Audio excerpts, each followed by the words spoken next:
বিসমিল্লাহির রহমানির রহিম। আশা করি সকলে কুশলে আছেন। আজকে কথা বলবো শীতকালীন সময়ে আমাদের স্বাস্থ্য পরিচর্যা নিয়ে। বিশেষ করে যে সকল ভাই ও বোনদের হাঁটুর ব্যথা রয়েছে, মাজার ব্যথা রয়েছে, শোল্ডার পেইন রয়েছে, তারা শীতকালে কিভাবে এই পেইন গুলোকে প্রতিরোধ করতে পারেন এবং পেইন কমায় মেনটেন করে সুন্দর জীবনযাপন করতে পারেন।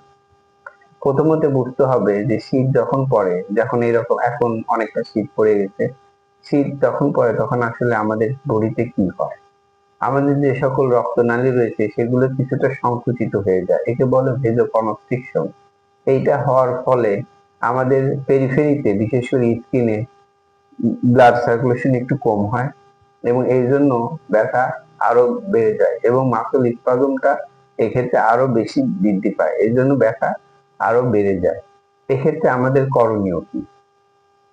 এক্ষেত্রে আমাদের মূল করণীয় হলো আমাদের স্ট্রেচিং করতে হবে, মাসল গুলোকে স্ট্রেচিং করতে হবে, নিয়মিত ব্যায়াম করতে হবে, পারলে একটু হালকা জগিং করতে হবে। এইগুলো করার মাধ্যমে আমরা কি করতে পারি? সচল থাকতে পারি।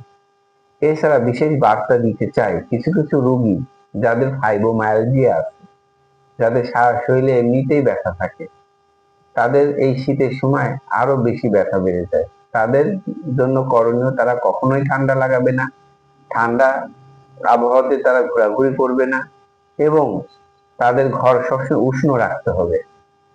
তাহলে তারা এই ফাইব্রোমায়ালজিয়া মেনটেন করে সুন্দর সুস্থভাবে এই শীতকালীন সময় কাটাতে পারে।